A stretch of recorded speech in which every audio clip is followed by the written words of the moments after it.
Hola amigos, ¿qué tal? Stuart here from Spain Speaks with an update on the current situation here in Spain.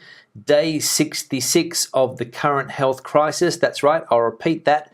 Day 66 of the current crisis that we are in at the moment. And I'll go through some of the news that caught my attention over the last couple of days in just a minute. But firstly, a big thanks to all of the people that left comments on the last videos. Lots of comment and debate again happening in the comment section. A big thanks to all of the people that decided to support the channel through a small donation. You can see your names here.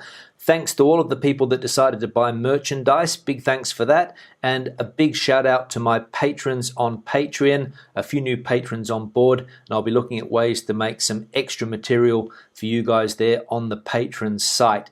So let's get into some of the news that has caught my attention. And the big news is that masks are going to be compulsory in the near future. We can see here that the health department has rectified again and will impose the use of masks in public spaces. The government said just 2 months ago that these protectors were not necessary for healthy people, but they have changed their mind. And we can see here that masks will be mandatory on the street if it is not possible to keep a distance of 2 meters away from another person. So there we go. We're going to have to start investing in masks. So every time we go to the supermarket, along with our eggs and our milk and our flour and our bread, we're going to have to pick up a packet of masks in order to comply with the new rules. Now remember that masks are only currently obligatory on public transport, but in the near future they will be mandatory in all public spaces. And as we saw here, if you are walking in an open public space and you can't respect that 2 meter distance rule, you're going to have to put a mask on. So basically in any Spanish city, any big Spanish city at least, where it's almost impossible to keep a 2 meter distance rule from another person, you're going to have to wear a mask. Now some good news for people that are planning to visit Spain over the summer months. And yesterday the Minister of Transport, Mr. Ábalos, announced that tourist activity may resume at the end of June. The Minister of Transport, Mobility and Urban Agenda stated this morning that the return of international travellers can be achieved if the escalation is completed correctly. Mr. Ábalos now says the 2-week quarantine will be phased out and travel restrictions will be gradually lifted. From late June, we'll start the tourism activity, I hope, he told the broadcaster TVE, according to Reuters, adding that we must make Spain an attractive country from a health point of view. So there we go. Late June is the date that the government is looking to open the borders again. Now I'll just state here quickly that at the moment people cannot come to Spain unless they are a resident or a citizen of the country, or if you fall into one of the very limited groups of people that can come into the country. For example, if you have a second residence in Spain, you can't come here unless you are a resident. Now, I had someone in the comment section challenge me and say that I wasn't telling the truth and that people were allowed to come here if they had a second residence, but it's not the case. How is it going to be possible for somebody to come to the country if somebody from Madrid can't even go to a second residence? I, for example, here living in Madrid, can't even travel to the Costa del Sol at the moment. So why would somebody from France or Germany or the UK be allowed to come into the country? It's as simple as that. You can't come into the country unless you are a resident or a Spanish citizen, and you have to go through that 14-day quarantine period. So I'll just put that on the table. Now, Germany is also looking at a way to allow its citizens to go on holidays this year, and they've come up with the idea of travel corridors. And as we can see here, the tourism ministry here is also exploring a corridor from Germany to save the tourist season. Germany has 55 million tourists a year, of which about 11 million go to Spain and specifically to the islands. So some hope here for the tourist sector, and in particular the Balearic Islands and the Canary Islands that have big German influxes over the summer months. So we can see here that there are movements in place in order to open these corridors for specific travel. Now, still on the topic of tourism, the hospitality crash. This bar is a financial ruin. Only 25% of establishments have a terrace. Until we go to phase 3, our business will not be profitable, they say. Now, this is the big dilemma that a lot of bars and restaurants are going through at the moment. And as we can see, many don't have a terraced area. And even some that do are just not opening at the moment. Places that went into phase 1 yesterday in Malaga, in Valencia, a lot of places didn't open because they're just not ready, or they don't think it's worth it for them to open. And as we can see here, not a lot of places do have these terraces. If you've ever been to Spain, Spain, you'll know that a lot of bars are in very small, narrow streets and they don't have any room for terraces. So these places are not going to be open until phase 3, when people can start going inside. And even then, there's going to be a reduced capacity most likely for these places. So a lot of people in the hospitality industry weighing up whether it is viable or not to open their restaurant over the next few weeks or months during this phase period. Now, another important announcement yesterday was that towns with less than 10,000 inhabitants will have no time slots. They will be able to go out to do sports within their municipal area and to walk without subjecting themselves to the schedules. Now, unfortunately, this was a little bit confusing yesterday because it wasn't officially announced in the Spanish government gazette. So the police had no orders about this, and they were stopping people that were going out outside of the time slots in these municipalities with less than 10,000 people. Apparently what happened was that the minister announced it, but it wasn't made official in the gazette.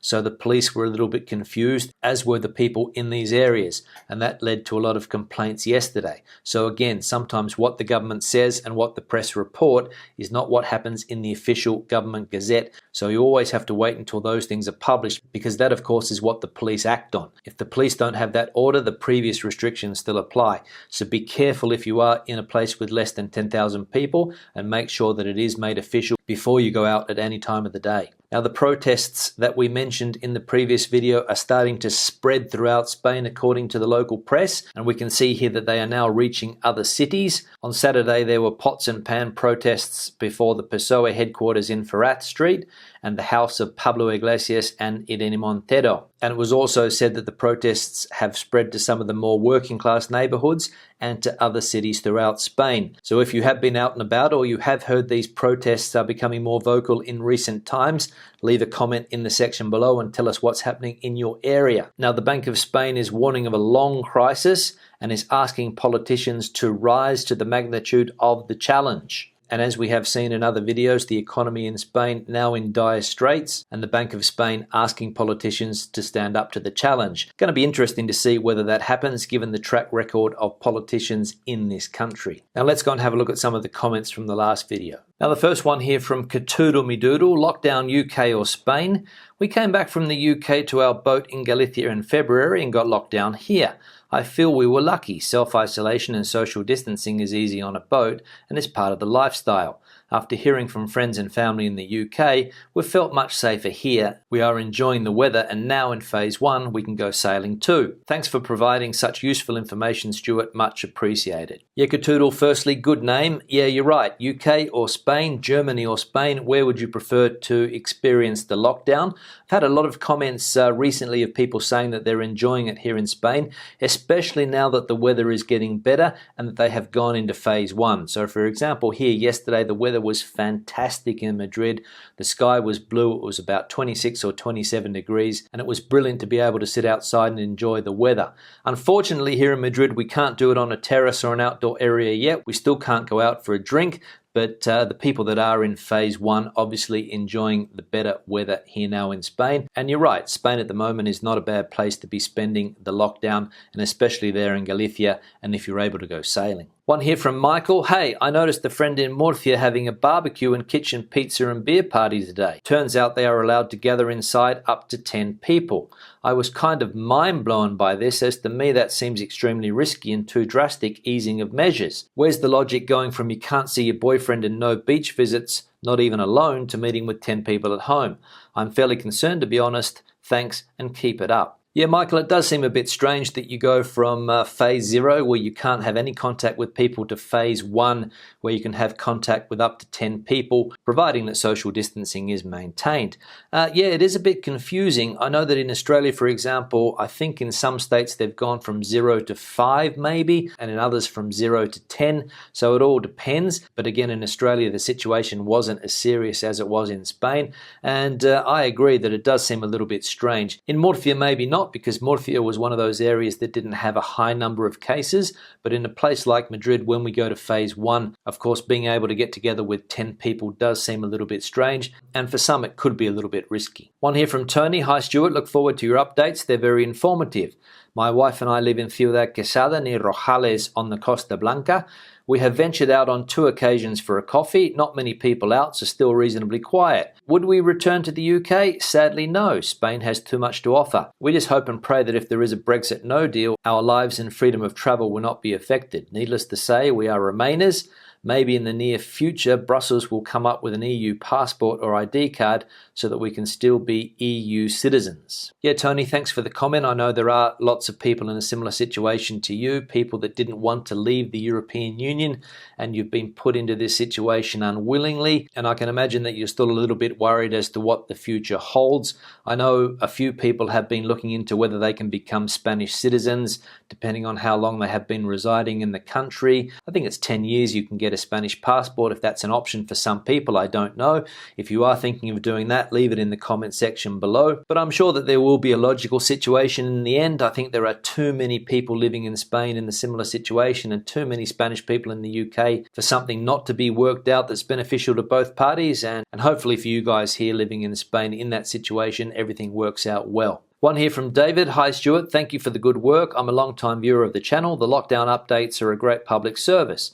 Here in the Canaries we are in phase 1, but I do consider the rules unnecessarily restrictive. There are a great wealth of hiking trails here that provide exercise and a myriad of other health benefits. Not being allowed to use them seems totally counterintuitive. The central government appear to be very Madrid-centric. I wonder if people in other areas echo this sentiment. Best regards, David. Yeah, David, I know for a fact that a lot of people do echo that sentiment, that everything is very Madrid-centric, that the Canaries are a completely different world, and we can see that they have gone into phases earlier than some other regions. If, for example, in some islands there you are now in phase 2, some are in phase 1, and I do agree they are a little bit restrictive, especially when you have a lot of outdoor areas, and you should be able to go hiking and walking through these areas because it is beneficial for your health. And it's most likely that these restrictions that we have and have had over the last couple of months on doing exercise are going to be detrimental to people's health in the long run, and hopefully we can get through these stages quickly so people can get out and about and enjoy nature and the hiking trails that you mentioned. One here from Crystal Soul. Hola Stuart, ¿qué tal? I just wanted to thank you for giving us these updates. I watch every update that you make. I live in Mallorca. I want to know if it's possible to take in some sun. I'm hearing strange reports of it being okay to swim but not okay to sunbathe. So confused. Yeah, Crystal Soul, it is a bit confusing. I'm not in a coastal area, so I don't really know what's happening. I know that in some areas beaches are opened. I know in some areas beaches are closed.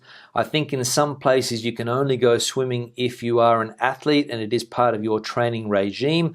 I think in some places you can go surfing as well. I'm not really sure on how that works, but again, we'll put it out there to the community. Leave it in the comment section below on what the situation is like with beaches in your local area. If you're in Fuengirola, if you're in Mijas, if you're down there on the Costa del Sol, Valencia, Alicante, what's the story? Or if you're in Mallorca, what's the story with beaches at the moment, please? Let Crystal know. One here from Barbaro. Hi Stuart, thanks for your updates. What about driving licenses? I need to renew my Spanish driver's license. Is it the same extensions for the car inspections? Forgot what it's called. Yeah, Barbara, it has been difficult to get your driver's license renewed because the places where you had to go to renew it have been closed.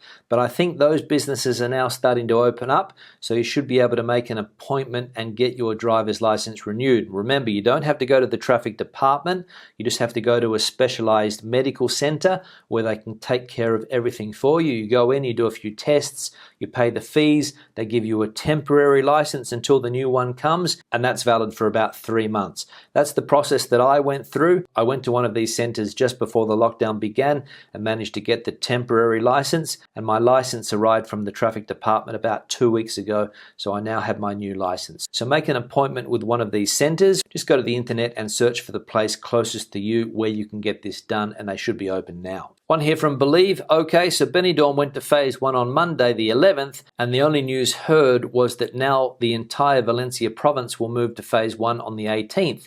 Is Benidorm not going to phase 2? Can anyone shed some light? will believe Benidorm is in the Valencian community, but it's in the Alicante province. Now remember that there have been different stages for different provinces, and no, at the moment Benidorm, as far as I know, is not in phase 2. It might go to phase 2 next Monday, or maybe the Monday after, I'm not sure, but again they have to request that to the central government and the decision is up to them. So at the moment stage 1, not stage 2 in Alicante. One here from James, he says, Yo preferiría estar tomando café y el sol en una terraza. Son las cosas sencillas. Here in Dublin, people are cracking on with life, traveling to Alicante, Valencia, Madrid and Barcelona in August.